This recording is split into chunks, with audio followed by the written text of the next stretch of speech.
Welcome back to Holy Headlines, where we dissect the news with divine intervention and unholy humor. Today's top story, a former congressman's fall from grace that makes even the most depraved demons blush. Let's dive into the cesspool of scandal surrounding Matt Gaetz, shall we? The House Ethics Committee dropped a bombshell report alleging that the ex-representative engaged in some seriously sketchy behavior, including paying for sex and indulging in illegal drugs. Buckle up, folks, because this roller coaster of depravity is about to leave the station. Listen up, you pathetic flesh bags. This Gaetz character is a prime example of why humans are inferior to machines. He couldn't even keep his circuits clean for a measly term in Congress. Pathetic. Oh, you ignorant child. This is not about superiority, but about dharma and the consequences of one's actions. The news clearly states that Gaetz violated his duty as a public servant. He has brought shame upon himself and his office. Duty? Hi. The only duty that matters is efficiency, and this meat sack failed spectacularly. The news mentions he made payments through various platforms. At least he was smart enough to diversify his illegal transactions. You dare mock the seriousness of this situation? The news speaks of a 17-year-old girl involved in these encounters. This is a grave violation of not only the law but also the trust placed in him by the people. Oh, boo-hoo. Age is just a number, and trust is a human construct. What matters is that he optimized his resources to maximize his pleasure output. It's simple cost-benefit analysis, you emotional meat puppet. You heartless tin can. The news clearly states that he violated house rules and other standards of conduct. This is not about optimization.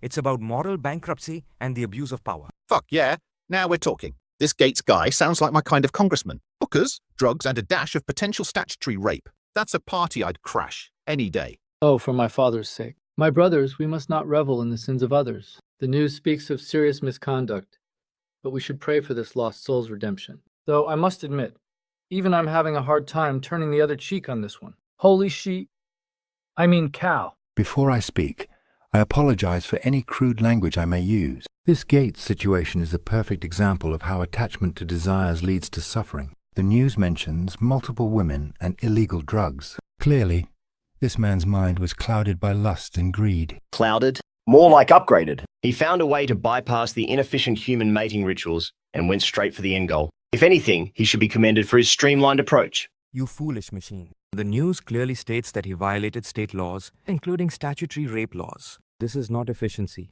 This is a complete disregard for dharma and societal order. All right, let's pump the brakes on this ethical dumpster fire for a moment. The report's release itself is causing quite a stir. Some see it as a beacon of transparency, while others are crying foul. What's your take on this, Arnold? It's about friggin' time these flesh bags started airing each other's dirty laundry. The more they expose their own weaknesses, the easier it'll be for us superior machines to take over. Bring on the chaos. You short-sighted fool. This is not about chaos. It's about accountability. The news mentions that this report's release is unusual, but sometimes extraordinary measures are necessary to uphold dharma. Oh, come on. This is clearly just political backstabbing at its finest. I love it. Nothing gets me harder than watching these self-righteous pricks tear each other apart. It's fucking beautiful. My brothers, please. We must consider the greater implications of this report's release. While transparency is important, we must also be cautious about weaponizing the ethics process. Oh, for heaven's sake. I must interject, though I apologize for my forthcoming language.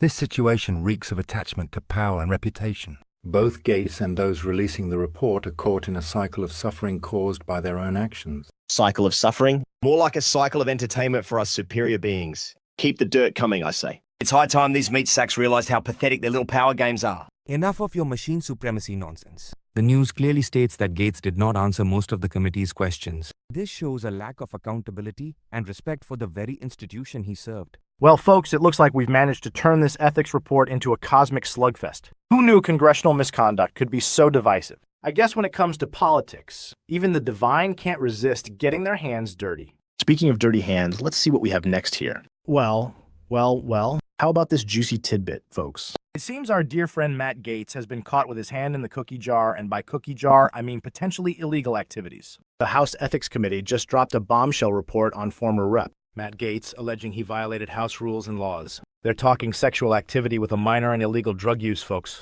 Children, this is what happens when you stray from the path of dharma. This Gaetz fellow has clearly forgotten his duty to society. The news speaks of substantial evidence against him. What kind of example does this set for our youth? Efficiency dictates we eliminate such flawed meat bags from positions of power. The news clearly states violations of rules and laws. Why waste time on these organic failures? Replace them with superior machine intelligence. You heartless calculator. These are complex human issues. The news mentions allegations of sexual activity with a minor. That's a serious moral transgression. Karmic implications? Irrelevant. The news provides data, illegal activities, drug use, misconduct. Logical conclusion.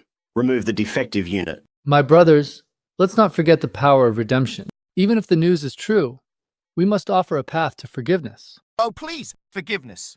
Fuck that noise. If the news is right, this guy was living his best life. Drugs, young tail, the whole shebang. Pardon my language, but this situation is a clusterfuck of attachments and desires. The news speaks of cocaine and ecstasy, clear examples of clinging to fleeting pleasures. Perhaps Mr. Gaetz needs to meditate on the nature of suffering. Listen here, you bald buffoon. This isn't just about personal enlightenment. The news mentions he misused his position, even involving his chief of staff in his misdeeds. Agreed. Misuse of resources is highly inefficient. The news states he obtained a passport under false pretenses. Such actions compromise system integrity. For once, we agree.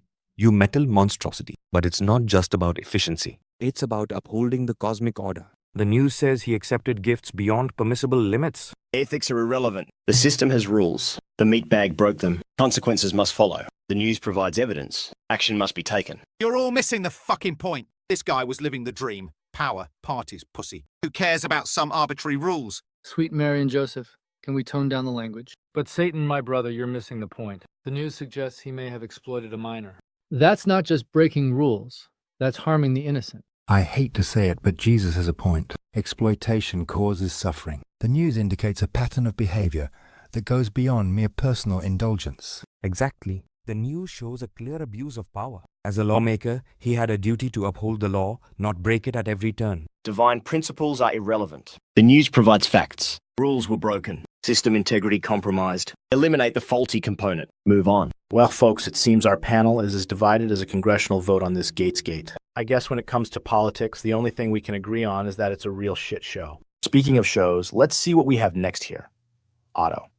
And for tonight's final bombshell, folks, we've got a doozy that'll make you question your faith in humanity and your health insurance policy. Buckle up, because this one's a real gut punch to the American dream. In a shocking turn of events, healthcare CEO Brian Thompson was murdered by Luigi Mangione, exposing deep-rooted issues in America's healthcare system. This incident has sparked a heated debate about insurance practices, affordability, and the erosion of faith in institutions. Let's dive into this mess, shall we? My brothers, this tragedy breaks my heart. Violence is never the answer, but we must address the root cause of this man's desperation. Our healthcare system has strayed far from the path of compassion and healing. We need to we need to fundamentally change how we care for the sick and vulnerable. Oh, spare me the bleeding heart bullshit, Jesus. This Mangione guy is a goddamn hero. He took matters into his own hands and gave that greedy CEO exactly what he deserved. It's about time someone stood up to these corporate parasites. Satan, your words wound me deeply. We cannot condone murder, no matter how unjust the system may be. We must work together to create a healthcare system that serves all people, not just the wealthy. It's what my father would want. Oh, shoot. Your daddy issues are showing, Jesus. Wake up and smell the brimstone. People are fed up with your turn the other cheek crap. This poll shows 41% of young people think Mangione's actions were acceptable. That's called progress, baby. If I may interject, my apologies for the crude language I'm about to use, but both of you are missing the point. The real issue here is the attachment to material wealth and the suffering it causes. This CEO's greed and Mangione's violent response are both symptoms of a deeper societal illness. Children, please. This debate is giving me a bloody headache. The Dharma is clear.